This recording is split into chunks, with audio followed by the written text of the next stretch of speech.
Donc on va commencer par accueillir chaleureusement Florie Bugeaud-Raymond, qui est donc Florie, elle est spécialisée dans l'éco-conception de services. Elle a obtenu la première thèse en France en sciences des services et c'est l'autrice aussi du livre Green Service Design. Et nous, on connaît Florie à la D-School parce que ses approches partagent beaucoup de points communs. Pardon, je n'avais pas vu la slide. C'est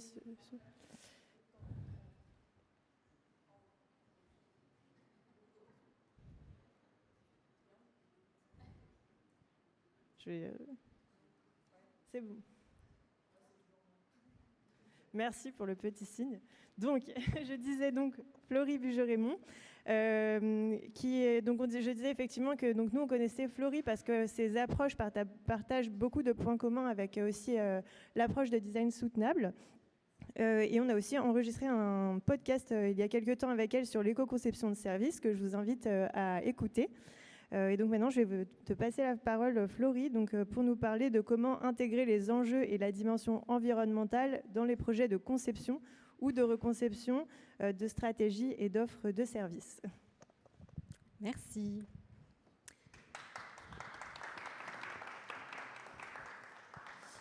Bonjour à toutes et à tous, ou rebonjour pour les personnes avec qui j'ai déjà échangé. Et merci beaucoup Emma, à la fois pour cette présentation, mais aussi pour ton invitation. Je suis ravie d'être avec vous aujourd'hui. Alors, ne pas se tromper de bouton. Alors effectivement, moi je vais venir vous parler d'une démarche que j'ai créée qui s'appelle Green Service Design, qui a fait l'objet d'un livre, je vais vous en parler, et qui du coup fait une proposition en entremêlant grosso modo deux types de démarches, une démarche de design de service d'une part et une démarche d'éco-conception de l'autre, et je vais vous expliquer pourquoi j'ai eu besoin justement de les rapprocher, de les mixer. Alors pour me présenter, ça fait toujours très bizarre de se voir en très grand. Pour me présenter du coup, alors Emma le disait, moi j'ai fait une thèse de doctorat, je vais mettre là où je peux vous voir, une thèse de doctorat il y a un certain nombre d'années maintenant. Et donc ça fait plus de 15 ans, je ne compte plus les années, que je travaille en design de service, mais comme j'expliquais tout à l'heure, à l'époque on ne parlait pas de design de service. Quand j'ai soutenu ma thèse en 2011, c'était une thèse qui portait sur la modélisation systémique des services, en chiffres chez France Télécom, qui se posait des questions sur finalement c'est quoi un service, comment on le modélise et comment là-dedans on trouve des opportunités business, parce que c'est quand même la question essentielle. Et donc voilà, moi j'ai travaillé à l'époque sur une démarche qui visait à casser le côté très modélisation objet, plutôt en faveur d'une modélisation un peu dynamique, parce que pour moi les services c'est essentiellement des choses qui se vivent. C'est une dynamique, c'est pas quelque chose de figé. On parle beaucoup d'expérience aujourd'hui. Je peux vous dire que dans les années entre 2007 et 2011, on ne parlait pas encore trop d'expérience. Et puis surtout, donc à l'époque, je suis tombée dans ce qu'on appelle aujourd'hui le design thinking et sa petite sœur, parmi tant d'autres, le design de service. Et comme mes collègues de ce matin, comme les intervenants de ce matin, j'ai trouvé ça formidable parce que c'était centré sur l'humain, parce qu'on se posait des questions intéressantes, qu'on allait sur le terrain, etc. Mais très vite, il y a des choses qui m'ont dérangée. Entre autres, finalement, ce qui me plaisait au départ, c'est-à-dire le centré humain. C'est bien d'être centré sur les humains, de chercher à faire des choses désirables, mais si on ne prend pas un petit peu de hauteur et qu'on ne regarde pas les conséquences de ce qu'on fait sur l'ensemble de ce qui nous entoure, on court vite à la catastrophe. Donc déjà, à cette époque-là, j'avais un petit peu cette sensibilité-là, et donc j'avais proposé une méthode de modélisation qui visait à identifier tous les éléments qui participent d'une situation de service, qu'ils soient humains ou non, qu'ils soient vivants ou non d'ailleurs, et à regarder un petit peu comment tout ça s'interconnectait. Donc là, si par exemple on prend l'exemple de ce qu'on est en train de vivre ensemble, il y a nous, les humains, moi qui suis en train de parler, vous qui m'écoutez, il y a les chaises, il y a la table, il y a les micros, il y a le soleil qui cogne sur la verrière, il y a l'énergie qui nous permet aujourd'hui de diffuser les images, le son, etc., ou de charger vos téléphones. Enfin bref, il y a tout un tas d'éléments, et pas que nous, qui sont interconnectés d'une manière ou d'une autre, pour donner vie quelque part à ce qu'on est en train de vivre. C'est exactement ça pour moi la modélisation de services systémiques. Donc depuis, j'ai eu un certain nombre d'expériences. Sortie de ma thèse, honnêtement, regarder le non-vivant, etc., c'était pas un sujet pour les entreprises. Hein. Donc trouver un boulot là-dessus, c'était un peu compliqué. Donc j'ai continué du coup plutôt avec une casquette modélisatrice de services, business développement et petit à petit designer de services. Mais voilà, cet aspect-là un peu centré sur ce qui nous entoure, etc., je l'avais un petit peu mis de côté par manque d'intérêt autour de moi. Et puis c'est revenu en force, parce que quand on l'a au cœur, à un moment donné, ça ressort très très fort. Donc c'est revenu en force il y a quelques années. Je suis devenue maman, je travaillais dans le secteur de l'aéronautique, donc il y avait comme un petit gouffre entre mes valeurs et ce que j'étais en train de faire. Le Covid est passé par là, évidemment, et je me suis dit, c'est pas possible, il faut que je reparte sur mes travaux de départ et que je m'intéresse aux impacts des services, parce qu'en fait, j'ai l'impression que personne n'en parle. Donc c'est parti de là, et j'ai créé du coup la société Bio pour vraiment me concentrer là-dessus, me concentrer sur la notion d'impact et comment je peux du coup les identifier pour un service et faire en sorte de créer des services qui soient tout aussi performants, mais beaucoup plus vertueux. Donc j'ai créé Bio avec l'objectif d'avoir autour de moi un collectif aussi d'experts en design, mais pas que, en numérique responsable, en communication responsable. Enfin bref, toutes les compétences dont on a besoin quand on veut concevoir ou reconcevoir un service. Qu'est-ce qu'on fait ? On sensibilise à la question des impacts des services, on forme des équipes, souvent des équipes mixtes RSE marketing, ou des designers bien sûr, et puis on accompagne du coup des entreprises de toute taille et tout secteur, donc tertiaires mais pas que, aussi des industriels qui proposent en fait énormément de services aujourd'hui, voire qui ont basculé sur des offres de services. On les accompagne à travailler sur leur stratégie de service, déjà prendre un temps de recul pour aller voir c'est quoi cette stratégie, qu'est-ce qu'il y a derrière et est-ce que c'est aligné avec les valeurs de l'entreprise et avec la mission, l'ambition qu'elle se donne. Et puis ensuite, on descend plutôt sur la couche de l'offre de service pour aller regarder quels sont les enjeux qui sont associés à cette offre de service, enjeux environnementaux mais aussi sociaux-sociétaux, pour les identifier donc, et puis travailler dessus. Et puis on a aussi, je vous montrerai juste dans quelques minutes quelques exemples, on a aussi des projets qui sont plutôt de l'ordre de la recherche d'opportunités, c'est-à-dire une entreprise ou une collectivité, une association qui vient vers nous en nous disant on a une petite idée, on aimerait bien lancer un nouveau service, mais on n'est pas très sûr, puis on ne sait pas trop comment faire, puis bon, on aimerait bien ne pas le faire n'importe comment. Voilà, être quand même attentif à ce qu'on fait. Et donc nous, on va mettre en place toute une démarche pour aller sur le terrain, déjà vérifier qu'il y a effectivement une bonne idée, qu'il y a une appétence, qu'il y a un besoin réel. On va y revenir, mais je ne parle plus de désirabilité, je parle de besoin réel et d'utilité. C'est certes un grand débat, mais quand même. On va vérifier ça et puis ensuite on va du coup collectivement identifier des concepts de services qui sont à la fois donc utiles mais aussi vertueux et puis ensuite concevoir l'ensemble de l'offre. Bon, ça vous l'aurez compris, mais c'était juste pour vous donner quelques éléments. On a une démarche qui allie en fait 3 éléments clés. La performance économique, parce qu'on n'est pas dans un monde de bisounours, je le dis souvent. Et donc les entreprises ne font pas appel à nous, pas que les entreprises d'ailleurs, ne font pas appel à nous pour avoir après une offre de service qui ne vaut plus rien et qui ne rapporte plus rien. Donc à minima, même, on essaye quand même de trouver une forme d'équilibre économique. Le deuxième pilier, c'est l'utilité sociale. Je parlais d'utilité, donc c'est vraiment dans ce sens-là. Et puis le troisième, la protection de l'environnement. Et ça, c'est quelques personnes qui font partie du collectif du coup d'experts, avec, comme je le disais, des compétences complémentaires du coup aux miennes et surtout des valeurs partagées. Alors, si on prend un tout petit temps de recul là aussi pour être bien d'accord sur ce dont on parle, c'est quoi un service ? Ça, c'est une définition du coup que j'ai sortie pendant ma thèse de doctorat, donc il y a un certain temps. Et on va la décortiquer un petit peu parce que vu comme ça peut paraître un peu compliqué, mais on va la décortiquer un petit peu pas à pas. Donc un service, c'est quoi ? C'est une configuration ou un agencement d'éléments hétérogènes, vivants et non vivants, dynamiques et interreliés dans des dimensions variées. C'est ce que j'essaie de vous expliquer un petit peu tout à l'heure. La première partie, c'est configuration ou agencement d'éléments hétérogènes. Si vous réfléchissez bien aux services que vous utilisez au quotidien ou que peut-être vous concevez, effectivement, c'est un agencement, c'est-à-dire c'est un regroupement à un moment donné de plusieurs éléments qui vont être de nature très différente et qui vont permettre de donner vie à un service et de délivrer de la valeur à votre client. Si on prend l'exemple du coup d'un service de formation, c'est un petit peu comme ce qu'on est en train de vivre là justement. Il y a les humains qui viennent à la formation, il y a les formateurs, il y a eu toute la préparation avant avec des supports peut-être physiques, des supports peut-être digitaux. Il y a besoin d'ordinateurs, il y a besoin de chaises, il y a besoin de tables, de stylos, de crayons, de papier. Il y a les transports que vous avez utilisés pour venir du coup jusqu'à la formation ou que le formateur a utilisé pour venir. Il y a peut-être les collations qui sont à prendre en compte s'il y a un petit déj le matin, un déj ensemble le midi, etc., etc. Tous ces éléments hétérogènes participent bien d'une même situation, d'un même agencement.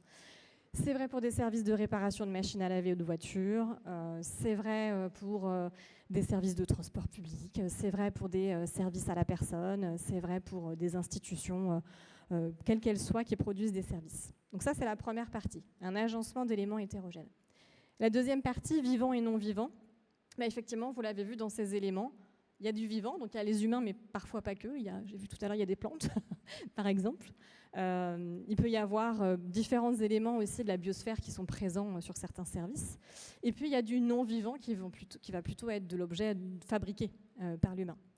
Et puis, le troisième point, du coup, dynamique et interrelié dans des dimensions variées, c'est important. Je vous le disais, les éléments là dont on parle, ils sont tous interreliés. On est, nous, interreliés entre nous, en tant qu'humains, parce qu'on discute, parce qu'on a des sujets communs, parce qu'on a plein d'interactions assez différentes. Vous êtes interreliés avec la chaise sur laquelle vous êtes assis, qui vous soutient, qui vous maintient, pour pas que vous tombiez, et pour pas que vous fatiguiez. Vous êtes d'une certaine manière interreliés aussi avec la collation, qui va vous apporter d'une part de la nourriture pour être bien, pas avoir trop faim cet après-midi, répondre à vos besoins primaires, mais aussi vous faire plaisir parce que ça sent bon, parce que c'est bon, etc. Donc il y a une dimension aussi émotionnelle quelque part dans ce qu'on est en train de dire, etc., etc., etc. Donc vous voyez, c'est vraiment dans des dimensions variées. C'est ce qui fait aussi la complexité des services et ce pourquoi on a besoin d'une approche systémique. C'est qu'un service, il va falloir regarder certes la dimension physique, la dimension numérique, mais aussi la dimension sociale, la dimension économique, la dimension affective, émotionnelle dont je parlais, la dimension environnementale, etc., etc. C'est ça qui en fait la complexité. Donc mes constats à moi, c'est qu'aujourd'hui, il y a des services, il y en a partout. Partout, partout, partout. Réfléchissez bien dans votre quotidien, au jour le jour. Vous en utilisez tout le temps, partout. Peu importe le type de service. Donc c'est vraiment aujourd'hui au cœur de nos vies et au cœur de notre économie. Pourtant, ce que je constate, c'est que c'est encore mal cartographié, c'est-à-dire que si vous cherchez des statistiques sur les services, vous allez vite tomber sur des statistiques sur le secteur tertiaire. Le tertiaire, ça représente tant d'emplois. Le tertiaire, ça représente tant de points de PIB, etc. Sauf qu'en fait, des services, il y en a ailleurs que dans le tertiaire. On en parlait tout à l'heure, mais chez les industriels aussi, il y a énormément de services. Soit des services qui vont être couplés à un produit. Je fabrique une chaise, une machine à laver, une voiture, peu importe, et je vais apporter du service supplémentaire à mon client. Un service de maintenance, de réparation, de ce que vous voulez. Ou alors une bascule, comme je le disais, sur un modèle économique serviciel. Donc je remplace la vente de ma chaise, de ma voiture, etc., en tant qu'objet, du coup, par la vente de l'usage de cette voiture, de cette chaise, etc. Et ça devient bien du service. Donc globalement, il y en a quand même beaucoup. On ne connaît pas très très bien la réalité de ce qui se passe en France et ailleurs d'ailleurs sur ce sujet-là. Et pourtant, on voit que ça accélère. Alors, tous les industriels sont en train de se poser la question. Ça, c'est ce qu'on appelle du coup l'économie de la fonctionnalité et de la coopération. Les normes évoluent, les réglementations évoluent, mais pour autant, on les connaît mal et surtout, d'un point de vue purement sujet de transition environnementale, mais aussi sociétale, on ne les regarde absolument pas.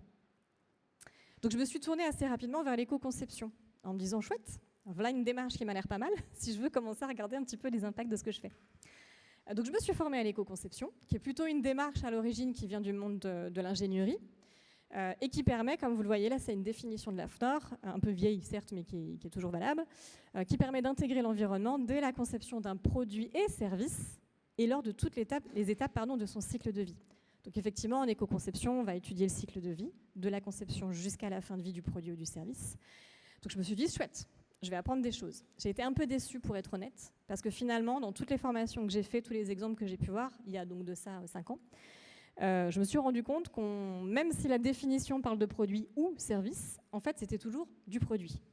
Et même quand on annonçait du service, finalement, pendant le projet, on se refocalisait sur un objet physique. Par exemple, là, on est ensemble, au lieu d'éco-concevoir l'ensemble de ce qu'on est en train de vivre, je vais me contenter d'éco-concevoir la chaise. Je parlais tout à l'heure d'assurance auto, au lieu d'éco-concevoir l'ensemble de mon offre d'assurance auto, je vais me poser des questions sur l'auto. En tant qu'assureur, me poser des questions sur l'auto, j'ai pas du tout la main dessus, clairement. Donc il y avait un trou dans la raquette pour moi. Et en tant que designer de service, je me suis dit finalement, il y a des outils, il y a des principes dans l'éco-conception qui sont intéressants, mais ils n'ont pas cette vision service global, ils n'ont pas cette vision plus holistique et systémique du service. Et du coup, on loupe des choses. On n'éco-conçoit qu'une toute petite partie d'un grand tout qui est le service. Donc je me suis attelée à la tâche. Alors, en termes de spécificité, pour bien comprendre en quoi c'est différent, sur les services, je vous le disais tout à l'heure, je ne reviens pas dessus, mais on a plein de dimensions à prendre en compte, y compris des dimensions, du coup, très intangibles. On a aussi, du coup, sur les services, une spécificité intéressante, c'est que c'est multicouche. C'est-à-dire qu'il y a la couche visible du service, donc c'est ce que vous, en tant que client utilisateur, vous allez voir. On parlait tout à l'heure du Crédit Mutuel, par exemple, dans ta présentation, avec les fameuses agences qui sont vides. Quand on est client du Crédit Mutuel ou d'une autre société, à minima, ce qu'on voit dans la partie visible, c'est effectivement l'agence, ou c'est l'application que j'ai sur mon téléphone pour aller vérifier mon compte. C'est éventuellement le conseiller que je vais avoir au téléphone. Ça, c'est visible, dans le sens où c'est palpable, enfin même si au téléphone, c'est pas palpable, mais en tout cas, je sais que ça existe. Il y a la partie non visible du service que je ne vois pas. Là, c'est ce qui se passe en bac, que moi, en tant que client, je ne vois pas, mais c'est tout ce qui va être fait par les équipes en interne, par exemple du Crédit Mutuel, que je ne vais absolument pas voir. C'est leur popote interne. Okay, ils ont plein d'outils, plein de process, ils sont nombreux, ils font plein de trucs. Et ça permet, in fine, de me délivrer à moi l'expérience client, mais je ne le vois pas. C'est invisible. Et puis, il y a une couche qui est encore plus invisible chez les services, c'est la notion d'impact. Parce que ni les utilisateurs et clients n'y font attention, ni les entreprises n'y font attention aussi. Et puis la troisième spécificité du coup, c'est que certes c'est multi-étapes, donc comme un produit, ça se conçoit, on l'imagine, ensuite on va aller chercher les matières premières pour pouvoir le fabriquer, on envoie ces matières premières en usine, on crée les composants, etc., on les assemble et ça fait une chaise, et puis ensuite la chaise, soit on vous l'envoie chez vous directement, soit on l'envoie dans un magasin dans lequel vous allez vous déplacer pour venir l'acheter. Vous rentrez chez vous, vous utilisez la chaise, et puis si elle a un pied cassé, vous l'achetez. Je fais un gros raccourci, j'espère que vous ne l'achetez pas et que vous essayez de la réparer, mais peu importe. Donc ça, c'est le cycle de vie du produit. Pour les services, il y a aussi plusieurs étapes, sauf que ce n'est pas tout à fait les mêmes. Si par exemple, je vous demande, c'est quoi l'extraction de matières premières dans un service? L'étape d'extraction de matières premières, qu'est-ce que ça peut être? C'est difficile, hein, pour un service. L'étape de fabrication en usine. Ça ne se fabrique pas vraiment en usine, en service. On l'a dit, c'est un agencement de plein d'éléments différents qui se retrouvent à un moment donné, dans une situation donnée, ensemble. Il n'y a pas vraiment cette notion de fabrication. Donc déjà, la base de l'éco-conception, qui est de travailler avec un cycle de vie, n'était pas bonne, puisqu'on essayait absolument de faire rentrer dans les cases d'un cycle de vie produit du service.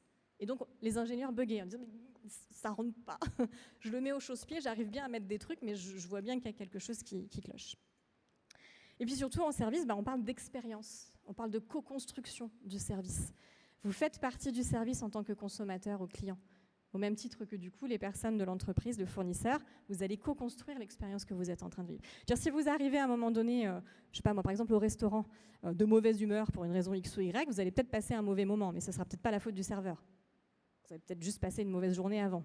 Donc vous êtes autant responsable quelque part de l'expérience que vous êtes en train de vivre que les gens qui vous entourent et qui vous délivrent le service. C'est sûr que si le serveur vous fait tomber un plat sur vous, c'est autre chose.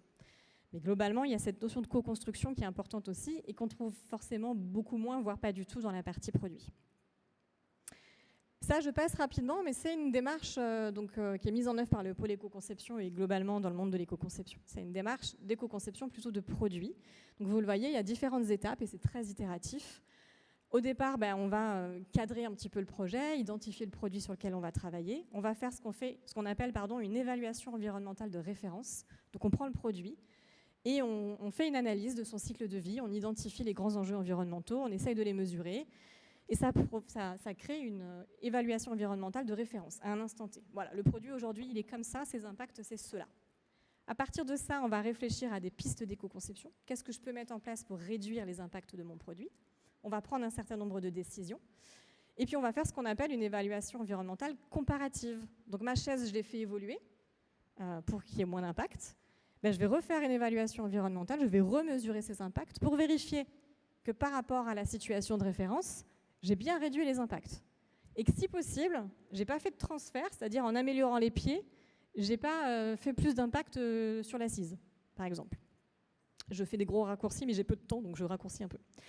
Et puis une fois que ça c'est fait et qu'on est bien rassuré sur le fait que c'est bon, on a fait un produit qui était quand même plus vertueux, à ce moment-là, on peut se lancer dans une communication à la fois sur le processus qu'on a mis en place, mais aussi sur ses résultats. Ça, c'est typique de l'éco-conception de produits. Et pour ceux qui font du design, et on a beaucoup parlé de design thinking ce matin, vous voyez que là-dedans, il n'y a pas trop de conception comme nous on l'entend, en tout cas.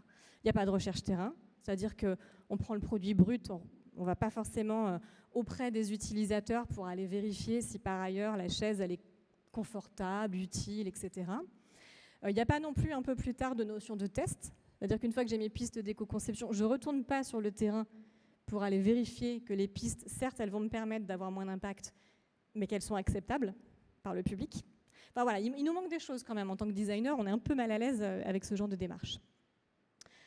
Et puis du coup, en réfléchissant à tout ça, je me suis dit finalement, depuis que je fais du design, on a un modèle absolu qui nous suit partout en tant que designer, c'est le triptyque de départ. Pour faire un bon produit ou un bon service, il faut s'assurer qu'il soit désirable, viable et faisable. On l'a vu un petit peu ce matin, je ne sais pas si vous vous souvenez, il y a une des intervenantes qui l'a montré. Donc ça, c'est le triptyque un peu de base. Et de ça, on arrive à sortir des innovations intéressantes. En 2018, Circulab et la communauté du design circulaire, parce que je n'ai pas parlé de design circulaire, mais ça en fait partie, a rajouté une sphère à ce triptyque, en disant, oui, ok, effectivement, le produit qu'on est en train de faire ou le service, il faut bien qu'il soit désirable pour l'humain, sinon personne ne va l'acheter. Il faut qu'il soit viable quand même, parce qu'on est dans un monde où c'est les finances qui parlent. Il faut qu'il soit faisable d'un point de vue technique, bien sûr, mais il faut en plus qu'il soit circulaire. Donc ça veut dire on utilise moins de matières premières en entrée, et puis à la sortie, on essaye de faire en sorte de ne pas jeter la chaise, justement, mais de la réparer, de la recycler, d'en faire autre chose, etc. Ça, c'est les principes du design circulaire. Ce qui m'a aussi un petit peu dérangé avec le design circulaire, c'est que de la même manière que l'éco-conception, on parlait de produits et services, mais tous les exemples que je voyais et toutes les formations que je voyais, c'était du produit, une fois de plus. Bon, puis tout ça, moi, ça ne m'a pas suffi, parce que je me suis dit, mais ok, on rajoute une quatrième sphère, mais en quoi cette quatrième sphère, elle vient vraiment bousculer les trois autres? Ça rajoute une dimension, un critère, mais ça ne vient pas bousculer les autres. Or, ça veut dire quoi, être désirable, quand on veut être dans une dynamique plutôt durable, vertueuse? Ça veut dire quoi? Ça veut dire quoi, être viable, quand on veut là aussi être dans une dynamique vertueuse? Ça pose quand même pas mal de questions. Pareil pour la faisabilité. Ça peut être faisable, mais ça peut être une catastrophe d'un point de vue impact. Exemple, l'IA. Coucou. L'IA, c'est génial, c'est hyper performant, c'est faisable aujourd'hui, on peut faire plein de choses, mais c'est une catastrophe environnementale. Donc, il est où l'équilibre? Est-ce qu'on se pose cette question ou pas? Et avec un schéma comme celui-là, on ne se pose pas la question. On prend les sphères chacune à leur tour. Je suis viable, je gagne de l'argent, c'est bon. Je suis désirable, ils sont tous super contents parce que je fais des licornes et des arcs-en-ciel. C'est faisable, oui, de toute façon, aujourd'hui, avec la techno, il n'y a pas grand-chose qu'on ne sait pas faire. Et puis oui, c'est circulaire, je fais à peu près attention qu'en fin de vie, c'est à peu près réutilisé ou recyclé. C'est bon, je coche toutes les cases. Donc moi, j'ai rajouté une petite couche par-dessus ça. Et j'ai englobé ces 4 sphères dans une méga sphère. Je n'ai pas su comment l'appeler, donc je dis méga sphère. Si vous avez des idées, je suis preneuse. Qui pose la question justement de la durabilité. Et qui pose ces questions-là. Si je veux faire un produit ou un service, ça veut dire quoi être désirable et durable? Donc ça pose des questions sur le besoin. Est-ce que je réponds vraiment à un besoin? Ou est-ce que je fais plaisir? Comme je disais tout à l'heure, je fais des licornes et des arcs-en-ciel, mais est-ce que je réponds à un vrai besoin, un besoin fondamental, utile? Est-ce que surtout, je suis peut-être désirable pour les humains, mais est-ce que c'est désirable pour nos écosystèmes? Peut-être pas du tout. Pareil pour la viabilité. Ok, je peux être viable, mais est-ce que je suis viable au détriment, du coup, là aussi, des écosystèmes et de la société, potentiellement? Parce que, après tout, mon objectif, c'est juste de faire de l'argent. Ou bien est-ce que j'ai cette notion de viabilité entrecroisée avec une notion de performance environnementale? Ce qui n'est pas du tout la même chose. Je vais peut-être du coup accepter de faire un peu moins de profit, mais d'être plus responsable. La faisabilité, c'est pareil. Alors, ok, c'est faisable, mais est-ce que les outils que j'utilise, les technos que j'utilise sont elles-mêmes responsables? En tout cas, sans être parfaite, parce qu'on n'est là non plus pas dans un monde de bisounours, sans être à impact zéro, c'est pas possible, de toute façon. Mais est-ce qu'au moins, on essaye de sélectionner ou de développer des outils qui tentent d'avoir quand même le moins d'impact possible, tout en étant très utiles, très utilisables, etc. Et puis la circularité, c'est pareil. Comment je fais en sorte que du coup, je ne me focalise pas que d'un côté sur l'extraction de matières premières et puis à la fin sur la gestion en gros des déchets, mais comment je fais en sorte que tout au long du cycle de vie du service, je sois attentif du coup à cette question d'impact. Vous voyez, c'est pas grand-chose, j'ai juste rajouté une méga sphère, mais mine de rien, ça pose question. Et ça, c'est le fameux double diamant que je pense à peu près tout le monde connaît. On en a parlé ce matin. S'il y a quelqu'un qui ne le connaît pas, levez la main. C'est pas pour vous pointer du doigt, c'est pour vous l'expliquer avant de passer à la suite. C'est bon pour tout le monde, le double diamant? Donc en gros, le double diamant, c'est un peu comme le triptyque de tout à l'heure. Ça fait partie de notre Bible en tant que designer. C'est notre référence absolue. Et c'est un modèle qui est en 4 étapes. Une première étape où on va du coup justement aller sur le terrain, découvrir, chercher de la donnée, etc., essayer de comprendre. Une deuxième étape où on va essayer de reconverger en analysant toutes ces données et en identifiant un concept à valeur ajoutée qu'on veut pousser. Une troisième étape où on va rediverger parce qu'à partir de ce concept, on va imaginer plein de scénarios possibles, des expériences et aller voir ce qui est le plus désirable et faisable. Et puis une dernière étape où du coup, on passe du scénario à la réalité et on package le tout pour pouvoir le délivrer et le lancer sur le marché. Donc ce que je suis en train de dire, c'est pas tout à fait ce que je vous montre là. Ce que je suis en train de dire, c'est surtout, ce qui est important, et c'est ce que je disais tout à l'heure, c'est que c'est une démarche basée donc sur le design thinking, qui est fondamentalement anthropocentrée. Ce qui peut être très bien, de se centrer sur l'humain, mais ce qui peut être aussi problématique. Donc l'objectif là de revoir ce double diamant à l'aune de l'éco-conception, à l'aune de la question du cycle de vie, etc., et d'une vision encore plus systémique et holistique, c'est justement l'objectif de dézoomer et de faire ce que j'ai maladroitement appelé pour l'instant une démarche twistée entre du design et de l'éco-conception. Donc vous voyez, c'est le petit ADN qu'on a au milieu, en gros, où les deux se retrouvent complètement imbriqués. Et on passe du coup à des étapes qui sont les mêmes dans l'absolu. On va toujours commencer par une phase de découverte, puis ensuite on définit, puis ensuite, etc., etc. Sauf qu'on va le faire un peu différemment et avec des questions supplémentaires. Ça ne veut pas dire que ça prend plus de temps, que c'est plus cher, etc. Parce que j'entends souvent ça. Oh là là, ça va être long. Oh là là, ça va coûter plus cher que du design normal. Absolument pas, en fait. C'est juste que vous intégrez dès le début, dès l'idée ou dès le service que vous êtes en train de reconcevoir, des questionnements, des critères qui sont un petit peu différents. Et par exemple, dans une phase d'exploration terrain, vous allez aller jusqu'à chercher la question de la perception des gens que vous avez en face de vous, de la perception de ces questions-là. J'ai un projet là actuellement justement où on parlait de sociétaire tout à l'heure, mutualiste. C'est un peu dans ce même genre de sujet. Je vais du coup auprès des clients, pas seulement pour leur demander comment ça va, votre quotidien, tout ça, etc., et les observer, mais pour aller comprendre leur perception des sujets de transition. Jusqu'où ils ont envie d'aller ou pas, et c'est OK. Chacun a son rythme et chacun a son niveau de compréhension et d'envie d'y aller. Mais comprendre jusqu'où ils sont prêts à aller, comprendre où sont les freins, y compris cognitifs, sur ces sujets-là, pour ensuite identifier les bons leviers et accompagner mon client à donner la bonne réponse à ses clients. Donc vous voyez, c'est vraiment des questionnements qu'on peut intégrer très tôt, dès la recherche terrain, y compris en interne d'ailleurs, parce que très souvent, les entreprises et pas que les institutions ont quand même besoin aussi de comprendre leur propre perception de ces sujets-là et de s'aligner. Et puis ensuite, du coup, pendant toute la phase de conception, vraiment, enfin d'identification d'un concept et de conception, donner vie du coup à ce concept, c'est pareil. On va se poser à chaque fois la question de est-ce que c'est vraiment utile ce que je suis en train de faire ? Est-ce que du coup, je suis en train d'imaginer un concept qui a une visée positive, mais en plus que j'éco-conçois ? Parce que c'est quand même différent d'avoir une visée positive et d'être éco-conçu. Et puis voilà, quels outils j'utilise, etc., etc. Je passe par manque de temps. Là, c'était juste, mais je vous en ai parlé, donc je passe vite pour vous montrer le cycle de vie du produit et ce qu'on en a fait en le transformant en un cycle de vie service. Donc, je n'utilise pas toujours forcément ces mots-là en tant que designer, mais c'est celui qui est souvent affiché, donc je vous l'ai mis quand même. Vous voyez, ce n'est pas du tout les mêmes étapes. Il y a la conception, bien sûr, ça reste valable.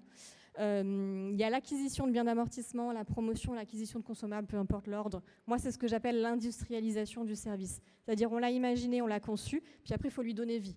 Et pour lui donner vie, j'ai peut-être besoin d'un local, j'ai peut-être besoin d'une camionnette pour aller délivrer je ne sais quoi, j'ai peut-être besoin d'un site internet pour faire connaître mon activité. Enfin bref, c'est cette partie-là que je vais du coup développer.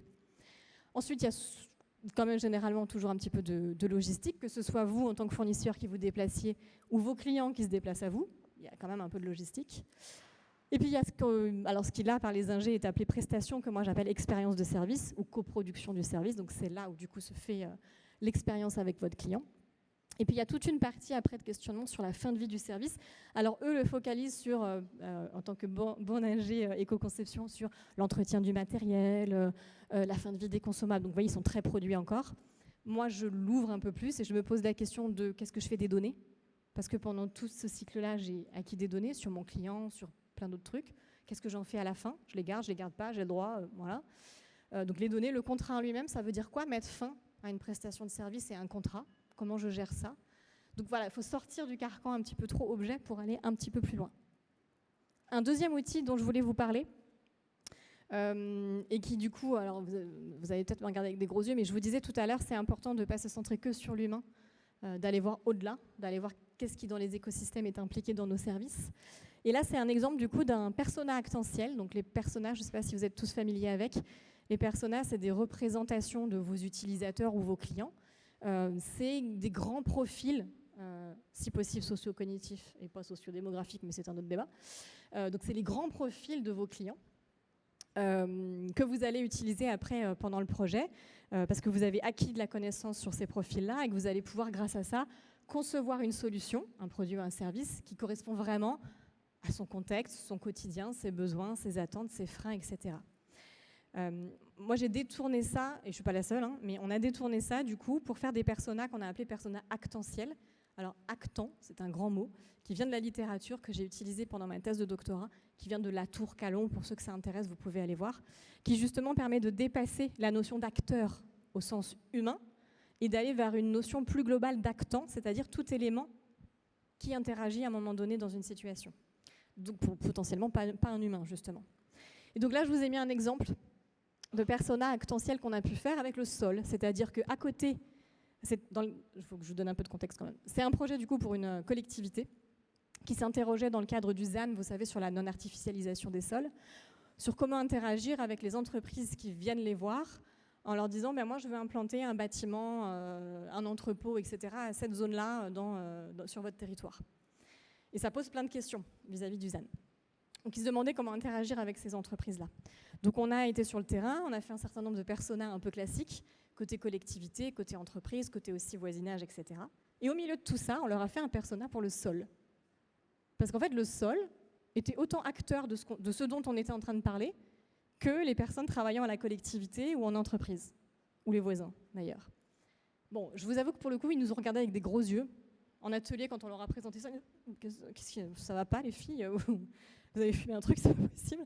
Et puis finalement, en l'utilisant du coup dans le déroulé de l'atelier, ils se sont dit, oh la vache, mais en fait c'est hyper puissant parce que vous avez mis au même niveau le sol et nous les humains. Et donc si on prend en compte le contexte du sol, ses besoins, ses attentes, ses freins, au même niveau que les nôtres, et ben en fait ça donne pas la même solution à la fin. Donc voilà, c'était juste un petit exemple. Il y a d'autres exemples dans la littérature où on utilise des personas pour défendre, entre guillemets, un fleuve, etc.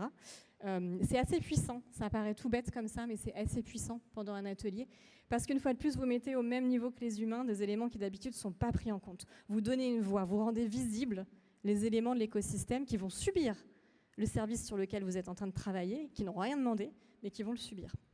Et donc la prise de décision derrière est vraiment très différente. Alors, 3 petits exemples du coup de projets qu'on peut mener chez Bivo. Là, le premier, c'est un projet pour un réseau de professionnels, un réseau de paysagistes. Donc, plein de petites sociétés en France de paysagistes qui, du coup, collectivement, se sont dit nous, on a des valeurs, on veut les défendre. Tout le monde pense que parce qu'on est paysagiste, on est vert, entre guillemets. Et en fait, c'est pas le cas, parce qu'on a des pratiques. On utilise des outils thermiques, beaucoup, etc. Et donc, on s'occupe du vivant, mais on n'est pas si terrible que ça. Donc collectivement, ils ont fait appel à l'ADEME et à nous pour les accompagner sur un diagnostic. Donc on a pris 10 services paysagistes différents qu'on a modélisés, on est allé sur le terrain les observer, on a fait des entretiens, de la modélisation et on a du coup ensuite fait une évaluation des impacts, des grands enjeux et des impacts associés à ces 10 services qui nous ont permis derrière d'identifier des bonnes pratiques d'éco-conception de leurs services. Alors pour vous donner des exemples, ça va être par exemple le service de création d'un extérieur ou d'entretien du jardin, de création de pause et de maintenance d'une terrasse de jardin. Alors certes, il y a du produit dessous, mais c'est quand même très serviciel.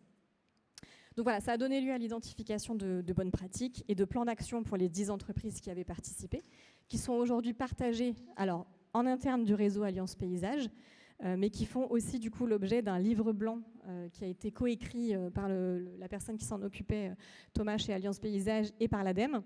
Donc un livre blanc qui va sortir, qui présente justement la démarche qu'on a appliquée, et des fiches pratiques avec les, si je ne dis pas de bêtises, 110 bonnes pratiques pour les paysagistes. L'objectif du réseau étant d'être certes pionnier sur ce genre de démarche d'éco-paysagisme, mais d'entraîner l'ensemble du métier, et donc de partager. Deuxième exemple, ça c'était un projet pour Michelin, plutôt comme je vous le disais en introduction, sur de la recherche d'opportunités. Ils sont venus nous voir en nous disant on a une idée, Nous, on est super bon en mobilité et on se dit qu'on pourrait faire ceci, cela. Je ne peux pas vous parler du projet, je suis désolée, donc je vais rester très évasive. Mais voilà, ils avaient une idée d'accompagnement, de services à destination d'ETI et de grands groupes sur des sujets de mobilité. Donc nous, on est allés une fois de plus sur le terrain à la rencontre des directions, en particulier RSE et RH des entreprises, pour savoir un petit peu où elles en étaient sur le sujet de la mobilité des personnes en entreprise. On a identifié du coup qu'effectivement, il y avait un sujet à craquer. On a identifié avec des partenaires de Michelin un concept à visée positive pour tendre vers de la mobilité plus douce pour ces entreprises. Et donc un concept à visée positive, mais avec une volonté qu'il soit conçu du coup et lancé sur le marché en étant lui-même avec le moins d'impact possible. Donc ça, aujourd'hui, c'est entre les mains de Michelin, qui est en train de regarder ce que ça a comme implication, parce que ça nécessite des compétences qu'ils n'ont pas forcément, qu'il va falloir aller chercher d'autres partenaires. Mais c'était pour vous montrer un exemple aussi de type de projet qu'on peut faire plus en amont. Et puis autre exemple, du coup, là c'était pour Safran, du coup, où on a challengé des offres du groupe, sachant qu'il y a pas mal de débats possibles sur le sujet, mais en gros, ils se sont posé la question de se dire, on fait quand même pas mal de services aussi, on n'a aucune idée aujourd'hui de savoir quels impacts ça a, et puis si même du coup ça a un intérêt en fait de travailler sur ces impacts-là. Si c'est peanuts par rapport au reste du métier, c'est pas forcément, ça leur paraissait pas en tout cas forcément nécessaire. Donc on a fait du coup des ateliers pour les challenger, donc les aider à remodéliser justement leurs cibles, leurs services, etc. et aller identifier là où potentiellement ça pêche, là où il y a des enjeux, pour pouvoir du coup les qualifier, potentiellement les quantifier et donc après prendre des mesures correctives en quelque sorte. Voilà, dernier point du coup avant de conclure et de vous laisser, je voulais juste vous dire qu'il y a quand même des signaux forts en faveur du coup de la prise en compte des services dans des sujets d'éco-design, éco-conception, éco-design. La norme du coup AFNOR NFX 30264 a évolué, donc c'est une norme qui porte sur le management environnemental et qui globalement décrit c'est quoi une démarche de management environnemental en passant par un certain nombre d'étapes d'éco-conception. Et jusqu'à présent, même si elle disait produits et services, elle était très clairement centrée produits, avec des étapes, des outils, des méthodos très centrés produits. L'année dernière, l'été dernier, l'AFNOR a sorti une nouvelle version de cette norme qui s'ouvre complètement, qui a essayé d'être moins stricte sur les outils à utiliser, par exemple l'analyse de cycle de vie, qui ne devait être faite que sur le cycle de vie produit. Là, ils sont plus ouverts. On peut faire une évaluation environnementale, pas basée sur le cycle de vie du produit. Pardon. Je m'en mélange les pédales. C'est tellement ouvert qu'on pourrait y faire passer d'autres types de projets, plus organisationnels, plus liés à des modèles d'affaires. Mais mine de rien, c'est un signal fort parce que ça veut dire qu'on a compris qu'il n'y avait pas que les produits qui avaient des impacts, les services aussi, et donc il faut s'ouvrir, identifier de nouvelles méthodos, de nouveaux outils pour pouvoir être globalement plus vertueux aussi sur les services. Et donc la démarche Green Service Design qui entremêle tout ça, elle répond au cadre de cette norme. Ça, c'est mon livre, du coup, qui est paru en 2023, qui commence à dater. Il va y en avoir un deuxième probablement en 2027, mais je ne vous promets rien. C'est beaucoup de travail. Donc celui-là, c'est le premier. Il pose les principes de tout ce que je vous ai expliqué là, mais plus en détail.